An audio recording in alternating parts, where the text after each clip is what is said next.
Pernambuco de São Bento do Una, do agreste com o sertão, compositor, poeta, plural, contestador, responsável pela sonoridade nordestina nos ouvidos nacionais. É uma figura ímpar na história da MPB. É admirado e querido do público. A alegria é presença constante nos seus shows. Eu converso hoje com muita alegria com Alceu Paiva Valença, o nosso querido Alceu Valença. Diga. Alceu, que bom estar com você aqui. Que bom estar de ver você que me entrevistou tantas vezes agora. Aqui no perfil. Exatamente, estamos no perfil. Estreando, né? Estreando, né? Vamos estrear o perfil. Uma delícia conversar com você sempre. Muito bom. Alceu, você já declarou que a música chegou para você e que as suas influências começaram na infância, passaram pelo Jackson do Pandeiro, pelos Cantadores da Feira, pelo seu avô Orestes e por muita gente. Afinal de contas, de onde vem...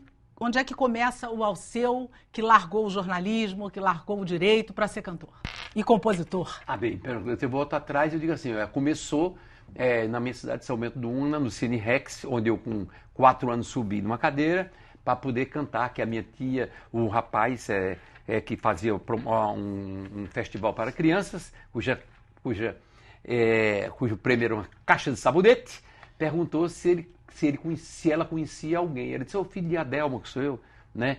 Ele é doidinho, acho que ele deve saber cantar também. Eu fui e perdi o prêmio, mas ganhei a ribalta. Eu achei bonito aquelas luzinhas, etc e tal, ppp. Pronto. Aí passa essa influência toda que eu tenho da minha terra, dos aboiadores, dos vaqueiros, dos boladores, tudo que eu vi de uma maneira natural. Do meu avô que tocava viola, que tocava violão, que tocava bombardino, dos meus tios que todo mundo tocava, dos meus parentes que escreviam livros e poesias, que lá em São Bento do Una as pessoas cultuam muito a língua portuguesa. Tá? E essa influência toda eu adquiri, vamos dizer, muito familiarmente e muito em São Bento do Una. Tá? Depois eu vou para morar no Recife. Quando chega no Recife, eu já tenho outras influências. A influência do Recife já é uma influência mais litorânea, não é? São Bento já mais ibérico, Recife já tem uma influência maior, assim, dos índios, dos negros, dos maracatus, das coisas todinhas que passavam na minha rua, tá? Entendeu? E eu fui adquirindo também de uma maneira muito natural essa coisa dessas festas populares do carnaval. Bem, meu pai não queria que eu fosse artista, porque em São Bento do Una, as pessoas diziam que artista era sinônimo de que gostava de tomar muita cana, de beber, e então ele tinha medo que eu me transformasse em artista. Por isso, dentro da minha casa nem som tinha um rádio, e não tinha a radiola, para se ouvir música por causa de mim, né? Para ele evitar que ele sentia que eu queria ser artista, ele tinha medo. Né? Não adiantou coisa nenhuma, né? Não adiantou nada, mas eu não dizia que queria ser artista, eu não sabia nem que eu queria ser artista, mas ele ia tirando de minhas coisas. Aí eu ouvia o rádio, né? Então tem até uma música minha que diz assim, pelos meus ouvidos passaram a voz do rádio, sabiá, bem TV e o vento música nos pés de capim, ou seja, lá, né? Então são as minhas influências musicais, a voz do rádio, sobretudo. O rádio era muito plural. No rádio você tinha música portuguesa, fados, você tinha música argentina como tango, você tinha músicas americanas, você tinha o samba, você tinha bolero, você tinha tudo. A rádio era muito mista e por isso eu fui ouvindo e recebendo aquela história todinha, mas de uma maneira en passant, ou seja, eu não me fixava, eu não tive ídolos assim maiores. Bem, Jacques Pandeiro e Luiz Gonzaga eram também frutos da mesma cultura que eu sou fruto, que é do Nordeste, vamos dizer, do sertão profundo, da cultura do sertão profundo. E o que é? Eles que levaram para o rádio esse tipo de cultura que foi os primeiros, que estava viva. Lá ainda tem, certo? Tinha alguma coisa você teve alguma influência estrangeira na tua adolescência? Entrou alguma coisa por aí? Na adolescência tem, porque eu cheguei em São Bento no Recife, com 8 anos de idade, e era ridículo, o povo achava, se gostar de Luiz Gonzaga, que eu gostar das coisas da minha terra. Então, já era uma coisa que chamavam, vamos dizer, na palavra agora, cafona, vamos dizer assim. E aí, no rádio já não estavam tocando muito o popzinho do seu Luiz, não. O seu Luiz estava por debaixo, e o Jackson Pandeiro de baixo. Mas aí eu conheci do alto-falante de São Bento as coisas. Pois bem, O que você ouvia? Aí eu ouvia tudo no rádio. Quem? O peixe é profundo da rede, segredo é pra quatro paredes.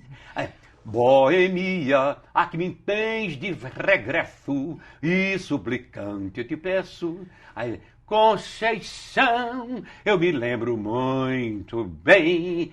E assim eu imitava tudo que eu ficava ouvindo no rádio e peguei tudinho. Até hoje eu sei os arranjos de tudo que eu ouvi. Bem, e isso tudo veio pra tua música? Vem de uma certa maneira, porque tem coisas que para mim não são muito fundamentais, tá entendendo? Ou seja, parece-me que o que veio para minha música foi sobretudo o que eu vi na minha infância mais primal, vamos dizer assim, são essa influência aí.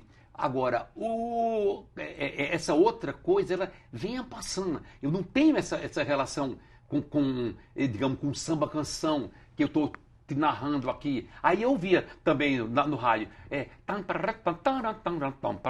Não se esqueça, meu amor, que quem nasce... Isso para mim passou, não era fundamental, não batia dentro do meu coração. E eu não tinha a menor vontade de ser artista, de ser cantor, não sabia que eu queria ser cantor. E o que você imaginava que seria? Não, eu era o que o papai queria, que eu fosse advogado, certo? Agora, música estrangeira, eu vi na casa de Edinho. Edinho que fazia dublagem com Bob. E aí, Bob era Roberto, o amigo. Tá. Então, eles faziam dublagem. Um dia eu fui na casa dele, ele tinha e eu fiquei ouvindo aquela história e achei até bacana agora, muito. O Elvis Presley, mas eu nunca tive disso do Elvis Presley, ficar ouvindo o Elvis Presley, entendeu?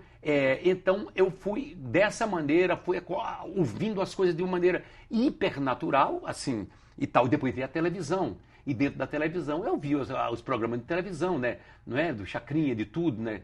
E depois vieram os festivais da canção. Que você participou de vários. Não, mas primeiro da Record. Aí o que acontece? Eu já como universitário, um dia a minha mãe, contra meu pai, chegou e disse, Alceu, vamos na rua, no Recife, no centro do Recife, que eu quero fazer umas compras e eu quero que você me acompanhe. Eu digo, pô, mãe, eu não gosto, comprar coisa para mulher, eu gostei de... Não sou como é o nome? Vaidoso. Vaidoso nem compulsivo de comprar coisa. Mas as mulheres eram mais, porque elas tomavam conta do coisa, até minha mãe de mim, né? Então eu digo, leva a Delminha, que é a minha irmã, que aí ela vai fazer as compras com a senhora. Aí, não, você vai ter que ir e tal. Quando chegou lá, mamãe, pela primeira vez eu nunca vi briga lá em casa, assim, aí, mas ela foi contra o papai, entendeu? Chegou lá, na frente na Rua da Imperatriz, uma loja de música. Aí ela disse, Alceu, você não quer um instrumento para você desse? Rapaz, eu fiquei dessa maneira, doido para ser um violão, mas aí fiquei com medo de eu pedir o violão, que era caro, e disse, eu olhei assim, um cavaquinho, olha que loucura. Aí ela disse, não, você merece um violão. Aí me deu um violão. E foi com 16 anos, mais ou menos, essa 16, história? 15 anos. E aí você se tornou autodidata? Porque papai não queria... Não quis que você estudasse. Que eu estudasse. Aí tinha China, o professor da rua toda, e eu não estudava, aí papai não concordava muito com o negócio do violão. E aí eu ficava vendo os meninos tocando, entendeu? E aí tinha uns que tinham talento, outros que não tinham, que não sabiam mudar o acorde quando ele estava acompanhando uma música. Aí eu dizia, não é esse aí não, é o outro. E assim eu ficava olhando para eles tocando, vendo os acordes como era que era e fui aprendendo de uma maneira natural. Eu não toco muito bem violão. A mão minha direita é muito boa, viu? Essa daqui é boa. Agora a esquerda não é, inclusive, porque eu tenho um probleminha talvez nesse dedo aqui, tá? Que aí não dava para fazer acordes mais complicados, por exemplo, acorde de bossa nova, ficava mais complexo para mim aqui, porque esse dedinho é... Mas você pensou em estudar alguma vez?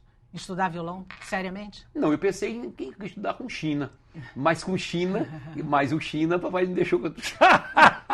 E aí eu fiquei sem ter... Pronto. Mas aí como que eu fazia?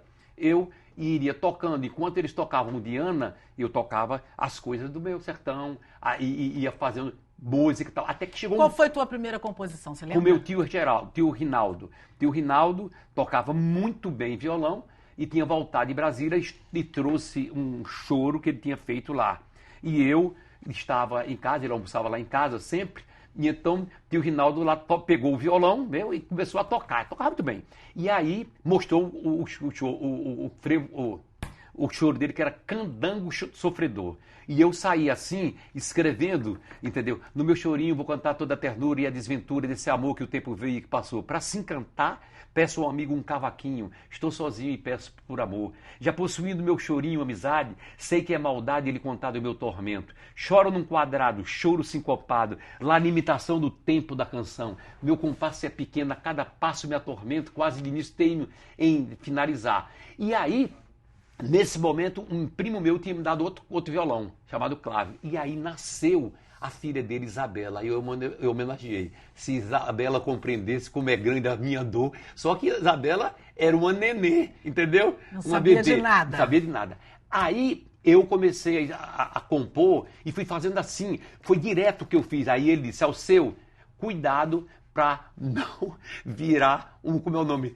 Chico Xavier, porque você com essa mãozinha trêmula e esse olho meio fechado, mas no instante eu fiz a música. E onde reside o teu foco, a tua observação para você compor? De onde vem? A tua música é uma música que tem alma, é uma música pulsante, ela sempre diz alguma coisa. De onde vem isso?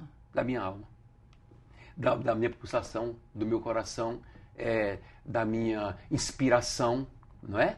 E é assim que vem. E aí eu vou compondo. Agora, eu componho muitas vezes não gravo. Antigamente eu tinha um gravador Sony, então foi numa época que eu gravava o tempo todo. As músicas que eu fazia, gravava, e aí era tanta música. Depois eu dei o meu gravador a uma pessoa que precisava mais. Então, e aí não comprei outro.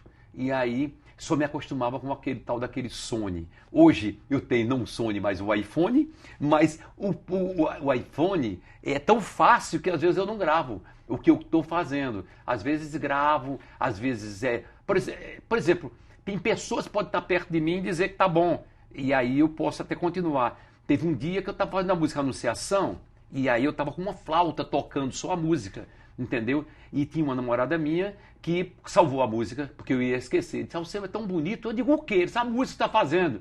E eu saí andando em Olinda, tocando, e vi o quê? Roupas no varais, eu vi a igreja, eu vi a coisa toda. Então saiu o negócio do anjo, de tudo, saiu tudinho depois disso aqui que eu fiz. Tá entendendo? Aí a minha mulher, a Ianê, é quem salva as minhas músicas também, porque ela salva, ela me... Como é que me dá incentivo? Por exemplo, eu fiz um livro chamado O Poeta da Madrugada. Eu estava em Lisboa e aí eu comecei a escrever compulsivamente, que eu tenho compulsão, assim. Aí eu acordava de madrugada e ficava escrevendo no iPhone, no iPad e tal. E aí ela me chamou o Poeta da Madrugada. E aí depois reunimos ela, que fez coisa que a minha irmã Delminha guardava de poemas que eu fazia quando era adolescente, quase um pouquinho depois, antes de entrar na faculdade, e que saía nos jornais do Recife, nos cadernos, mas eu nunca guardei nada. E a minha irmã guardou. E aí juntou uma coisa com uma outra e fez um livro, lançou o livro em Portugal. E a tua inspiração vem da onde? Assim, você busca... Onde? Onde é que você se inspira mais? Nas pessoas, nas coisas, nas tuas observações pessoais? Talvez no olhar. Eu fiz um filme também, chamado A Luneta do Tempo. O olhar, você atravessando aquela rua vestida de negro e eu te esperando em frente ao certo Bar Leblon. Aliás, não era o nome do Bar Leblon, era Bar Melon, em Nova York. Era uma antiga namorada que eu tinha acabado e que, por acaso, encontrei com ela aonde? Lá no Leblon. Em Nova York, e aí ela mandou eu me esperar na frente do Bar Leblon. E então depois eu acabei, e aí arranjei uma outra, e aí foi depois que eu fiz a música, é como se fosse um filme, que a moça atravessando e tal, e eu esperando. Quando a nova perguntou, como é o nome, porque Melon? Aí eu digo Leblon, para poder não ter muito assunto, né? Então, com Ianê, já fiz música para ela, cadê Ianê? Linda, sabe? Com saudade dela e tal. Como Belle de Ju. Belle de Ju é um dos seus carros-chefes. A Belle de Ju é o seguinte, eu tive uma namorada que morava no Recife e que foi estudar balé em Paris.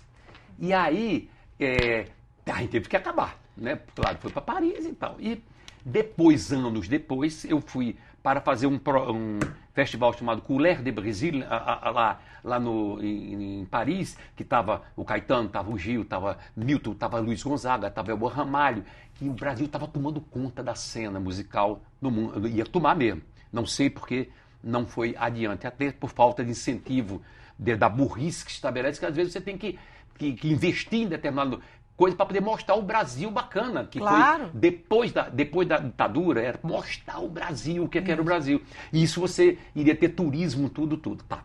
Mas o que acontece é que eu fiz o show lá e parece que você tem uma história interessante com a Jaqueline Vici, no Belle de Ju. Então a gente vai fazer uma pequena pausa agora, um pequeno intervalo, e a gente volta já para você escutar as histórias de Belle de Ju com o nosso querido Alceu Valença. A gente volta já.